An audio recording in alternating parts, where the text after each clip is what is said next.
encuestar a varias personas que pertenecen a una secta religiosa y pues es lógico que tengo que hacerlo casi que a escondidas. Posiblemente solamente de una muestra de 50 solamente encueste o entreviste a 3. Esas 3 se van a encargar de colaborarme con la investigación. Entonces ahí se necesita el investigador, la muestra y la población que me va a colaborar con el desarrollo de la investigación. Tenemos el muestreo probabilístico. Este sí es al azar y es aleatorio. Este no depende del investigador. Por ejemplo, se realiza una muestra entre los estudiantes que van a clase de logística, escogiéndolos al azar a la entrada del salón.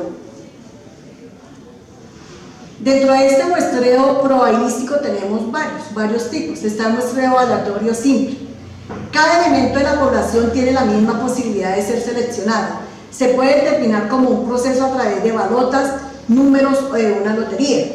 Por ejemplo, a un grupo de 100 personas se les numera de 1 a 100 y se depositan en una caja 100 balotas, a su vez numeradas de 1 a 100, para sacar una muestra de 20 elementos. Tendríamos que sacar 20 balotas de la caja para que totalmente al azar puedan opinar sobre algo. Tenemos también el muestreo aleatorio sistemático. Es muy parecido al anterior, solo que se escoge un rango. Por decir algo, yo tengo una población de 9 personas, entonces mi rango va a ser de 3 en 3. Quiere decir que de esas 9 posiblemente saque a la persona número 1, número 3, número 6 y número 9. Está el muestreo aleatorio estratificado. Este me sirve cuando en una investigación inicial, digamos dentro de un grupo objetivo, mi producto va dirigido a personas estrato 2 y 3. Entonces, donde sabemos que las características son totalmente diferentes de los gustos y los estilos de vida. Tenemos el muestreo por conglomerados.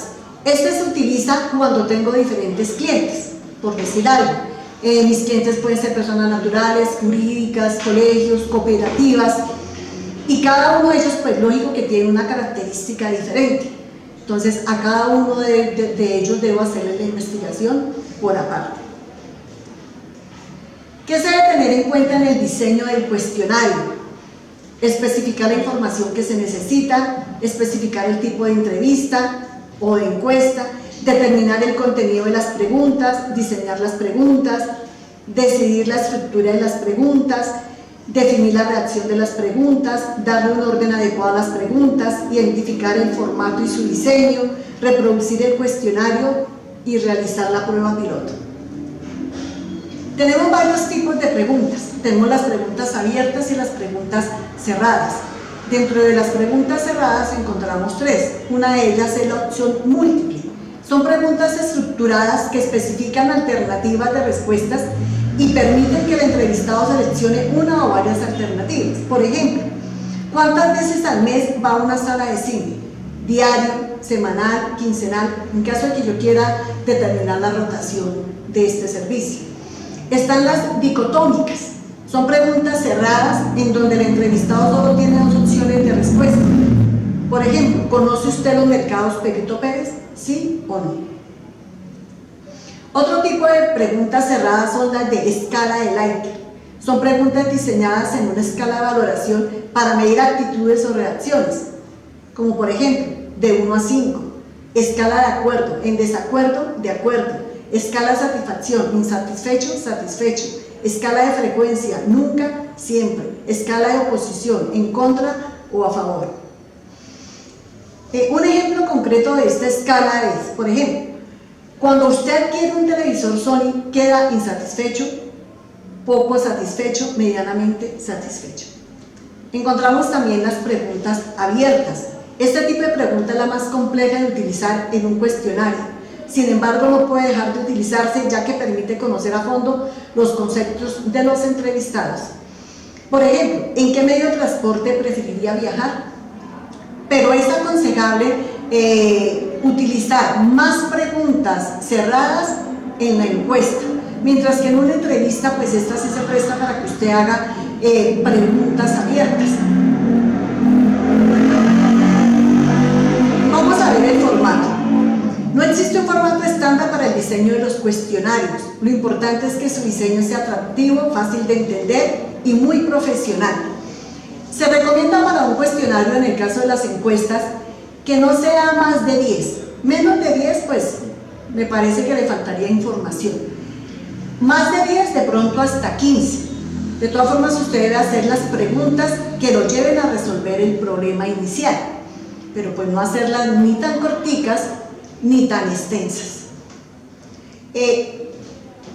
Antes de hacer las encuestas debo hacer una prueba piloto, antes de. ¿Por qué? Porque yo puedo llegar a entrevistar de una muestra de 200 personas a 3, y estas 3 me ayudan a mirar o a determinar si debo cambiar el cuestionario, si sobran preguntas, si faltan. Entonces es importante hacerlo. Encontramos el trabajo de campo. Los investigadores tienen la opción de conformar un equipo específico donde contratan al personal ya especializado o lo capacitan. Cuando hablamos del trabajo de campo, estamos hablando de hacer las entrevistas o la encuesta. Tenemos un proceso en ese trabajo de campo. Determinación de quiénes serán los trabajadores de campo, bien sea conformados por los investigadores o contratados por terceros. Capacitar a estos trabajadores de campo. Se debe tener un supervisor de campo. Este supervisor implica hacer un control de calidad y corrección, control de muestreo, control a los fraudes y reporte a los investigadores. Y además de eso se debe hacer una evaluación del desempeño de estos trabajadores. ¿Qué es lo que validan antes de tabular las encuestas? Los supervisores llaman entre un 15 y un 25% de los encuestados para preguntar si los encuestadores sí realizaron el trabajo como se había planeado y se cruza con los informes de los trabajadores de campo. Nosotros sabemos que hay personas que se contratan y realmente les da como pereza ir a hacer las encuestas y se inventan la información. Hay una preparación de datos. ¿Qué debo tener en cuenta en esa preparación de datos? La revisión de los cuestionarios ya diligenciados. Se verifica la calidad de las entrevistas y que éstas sean completamente terminadas, o de las encuestas. Aparece también la edición. ¿La edición en qué consiste? En la revisión de los cuestionarios para garantizar la exactitud de la información y el tratamiento que se le debe dar a aquellos que estén incompletos. Cuando estos cuestionarios estén incompletos, pues se deben volver a hacer esas encuestas o esas entrevistas. Realmente esa información no nos sirve. Aparece también la transcripción de los datos. Aquí se debe pasar la información a medios magnéticos, lectores ópticos o computadores personales. Tenemos en cuenta dentro de esa recolección y preparación de análisis de datos la codificación de los datos. ¿En qué consiste?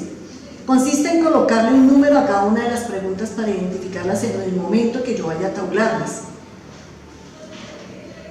Redacción del informe. Se deben utilizar expresiones descriptivas y evitar los términos técnicos, o si llego a utilizar algún término técnico, decir lo que significa. Por decir algo, yo puedo decir enajenar o vender. Entonces estoy diciendo el término técnico y lo que significa. Debo tener en cuenta también la distribución del informe. Esta parte consiste en cómo y a quién se le hace llegar el informe de la investigación. Generalmente es a la gerencia de la empresa. Y al final, como lo había dicho antes, de toda la investigación se deben presentar 2 o 3 conclusiones de toda la investigación que se haya hecho. Muy buenas tardes para todos.